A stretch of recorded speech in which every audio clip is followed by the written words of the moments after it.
Kita simpulkan teman-teman sekalian, apa yang kita sampaikan. Dunia ini kita boleh laluin, bahkan kita harus lalui sampai batas ajal yang sudah Allah tentukan. Tetapi bukan untuk bermaksiat kepada Allah. Kalaupun pernah melakukan kemaksiatan, bertobat kepada Allah SWT segera. Kita harus menyadari kalau kita sedang menuju kepada kehidupan abadi, yaitu akhirat. Mati itu adalah sebuah pintu yang kita harus semua akan lalui. Mau Anda sehat, mau sakit, mau muda, mau tua, kita akan lalui semua. Tidak ada yang tidak melalui kematian tersebut. Untuk menuju kepada kehidupan abadi. Cuman masalahnya, di akhirat itu cuma ada dua tempat, surga atau neraka. Anda masuk kepada kenikmatan abadi selamanya, atau Anda masuk ke tempat siksaan yang selamanya juga kalau dalam keadaan kafir. Kalau bermaksiat tidak sempat tobat akan sementara, tapi juga Allahu alam berapa ribu tahun dia akan tinggal di neraka itu. Penentuan untuk menuju ke surga atau neraka adalah sekarang tempat Anda di dunia ini.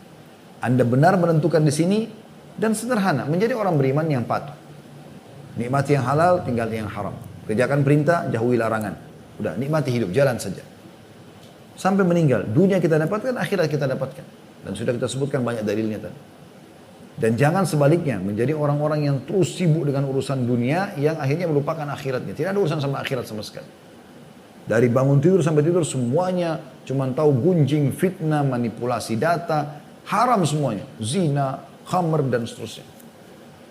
Akhirnya, dunia, dia sebenarnya juga tidak menikmatinya karena pasti akan ada akibat dari perbuatannya. Mana teman-teman sekalian ada orang di dunia ini berbuat kesalahan lalu tidak kena hukuman. Anda akan lihat akan datang saatnya dia dihukum. Makin lama dia terjerumus dalam kemaksiatan itu, maka makin berat hukuman Allah SWT kepada dia. Dan saya yakin mungkin kita semua pernah lalui dalam kehidupan kita kalau kita berbuat salah. Ada saja subhanallah peringatan-peringatan dari Allah SWT. Dimulai dari penyesalan, awal kalau kita mau berbuat dosa, kita takut dulu, khawatir, lalu kalau kita lakukan akhirnya muncul penyesalan. Kalau kita taubat aman, tapi kalau kita tidak taubat, maka akan datang hukuman-hukuman yang lebih berat. Kalau ada orang sadar dengan peringatan dari Allah SWT, hanya dengar cuplikan, lihat cuplikan misalnya, mungkin Anda mau buat dosa, tiba-tiba Anda buka YouTube, oh ternyata ada ceramah tentang ini, kayak seakan-akan Allah sedang mengingatkan gitu. Anda sadar, alhamdulillah. Kalau Anda tidak sadar, Anda terus berbuat dosa, maka akan datang peringatan lebih keras. Ya, mungkin secara fisik Anda akan sakit, Anda akan tabrakan, Anda akan jatuh. Juga Anda tetap melakukan, maka akan ada yang lebih besar lagi. Akan dipermalukan, bahkan bisa su'ul khatimah wa na'udzubillah puncaknya.